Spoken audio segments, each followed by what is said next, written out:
कदम ऐसा चलो कि निशान बन जाए, कदम ऐसा चलो कि निशान बन जाए, और काम ऐसा करो कि पहचान बन जाए।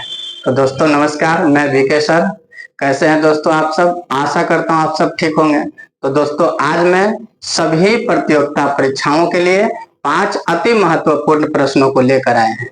तो प्रश्नों को शुरू से देखेंगे दोस्तों, एकदम आसान इजी तरीका से बताएंगे, आपको समझ में आएगा ही आएगा। बस बने रहेंगे वीडियो के लास्ट तक। और देखते हैं प्रश्न संख्या 1 से दोस्तों। तो देखते हैं दोस्तों, प्रश्न संख्या 1 कहा है कि 7 और +2 रूट 10 का वर्गमूल निकाले। 7 +2 रूट 10 का वर्गमूल निकाले। बहुत आसान प्रश्न है, बहुत इजी प्रश्न है। देखेंगे तो ये ऐसा कीजिए, इसको 7 को आप तोड़ दीजिए। तो 7 को ऐसे लिख सकते हैं बच्चों, 5 + 2 5 + 2, क्योंकि ये दोनों जोड़ेंगे तो 7 आ जाएगा, ही आ जाएगा। और इसको देखते हैं दोस्तों, ये जो है तो 2√5 और इनटू √2, तो ये क्या आ जाएगा, 5 दूना 10 √2 आ जाएगा, तो 2√10 आ जाएगा। ये दोनों से गुना करेंगे तो 5 दूना 10 और 2 रह जाएगा आगे। तो इस प्रकार से इसको सेटिंग कर देते हैं। अब वर्गमूल निकालना है तो आप ऐसे कीजिए, ये 5 का स्क्वायर यदि हम कर देते हैं तो स्क्वायर से क्या होगा, ये स्क्वायर से रूट कट जाएगा तो 5 सिर्फ बचेगा। फिर इसके बाद क्या करते हैं, तो ये 2 है तो इसको √2 का स्क्वायर कर देंगे दोस्तों, तो ये भी कट जाएगा, पर काटना नहीं है, समझना है। इसको काट देंगे तो 5 बचेगा, ये स्क्वायर से रूट खत्म करेंगे तो 2 बचेगा, पर उसको काटना नहीं है। फिर इसके बाद क्या है, ये रहने देते हैं 2√5 और इंटू √2। अब यहाँ देखेंगे तो सूत्र है दोस्तों, इसको मान लेते हैं a है और ये मान लेते हैं क्या है, b है। तो a + b का जो होल स्क्वायर होता है वो क्या होता है, इसका सूत्र होता है दोस्तों a² + b² प्लस 2ab, ये सूत्र होता है a + b का होल स्क्वायर। तो यहां से देखेंगे तो अब इस सूत्र पर सेट है। देखिए a² यानी √5 का स्क्वायर, b² यानी √2 का स्क्वायर, और 2 लगा करके ab है, तो ab यानी कि यही ab अंक है। तो इस तरह से तो इसका सूत्र क्या होगा, a + b का होल स्क्वायर। a का मान कितना है, तो √5 है, और b का मान कितना है, √2 है। इसका होल स्क्वायर करेंगे।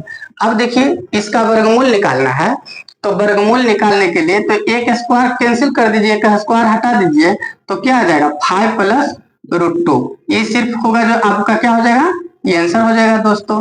ये बहुत ही आसान प्रश्न था। या फिर ऐसे भी कर सकते हैं, इसको रूट चढ़ा करके 2 बार लिख के एक बाहर कर देंगे तो एक आ जाएगा, स्क्वायर हटा के इसका आंसर आ जाएगा। देखते हैं प्रश्न संख्या 2 को।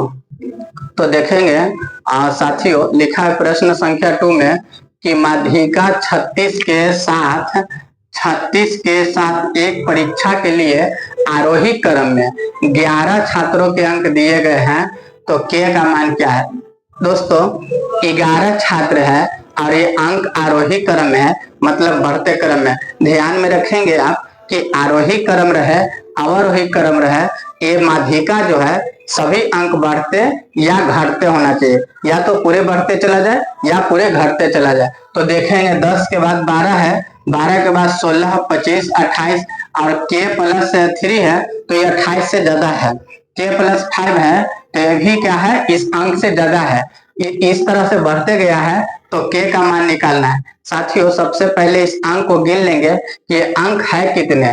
तो माध्यिका के लिए ठीक बीच वाला अंक होता है, तो अंक है a 11 है, तो 11 में आप क्या कीजिए कि बाएं साइड से 5 हटा दीजिए और दाएं साइड से 5 हटा दीजिए गिन के। तो 1 2 3 4 5, यानी कि यहाँ से हट जाएगा 28 और यहाँ से इधर हट जाएगा, तो बीच में कौन आ जाएगा साथियों, तो बीच में आ जाएगा, क्या आ जाएगा बीच में, तो बीच में आ जाएगा k + 3।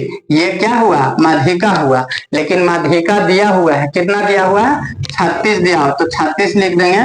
तो k बराबर क्या हो जाएगा 36, और बराबर के बाई साइड है 3, उधर दाएं में ले जाएंगे तो घट जाएगा, तो k बराबर क्या आ जाएगा, तो घटा देंगे तो ये हो जाएगा 33। बहुत ही आसान प्रश्न है। कितना आसान है देखिए, आप एकदम समझ में आया होगा। तो देखते हैं प्रश्न संख्या 3 के साथियों। तो साथियों ये लिखा है प्रश्न कि राम 12 कलमों को 400 रुपए में बेचता है, 12 कलम को 400 रुपए में बेचता है। यदि यहाँ 4 कलमों के क्रय मूल्य के बराबर हानि है, देखेंगे दोस्तों, बोला है कि 4 कलमों के क्रयमूल्य के बराबर हानि है, क्रयमूल्य के बराबर हानि है। तो एक कलम का क्रयमूल्य क्या है, एक कलम का क्रयमूल्य यहाँ से पूछा है। तो साथियों समझेंगे, 12 कलम इतना में बेचता है, 12 कलम 400 में बेचता है, और 4 कलम के क्रयमूल्य के बराबर हानि है। यानी कहने के मतलब ये है कि 12 जो कलम है, 12 कलम, इसमें से 4 कलम को क्या कर दिया, घटा दिया, 4 कलम को घटा दिया। तो 4 कलम को घटा दिया है, तो इसका जो बेचा है वो कितना में बेचा है, 400 में बेचा है साथियों। तो 400, तो यहाँ देखेंगे कि 12 कलम में से 4 कलम को घटा दिए, तो ये क्या आ जाएगा, 8 कलम। तो 8 कलम को कितना में बेचा है, 400 में। पूछा है यहाँ कि एक कलम का दाम क्या है, तो आप एक कलम का दाम इसको निकाल देंगे, तो एक कलम का जो क्रयमूल्य होगा, कलम का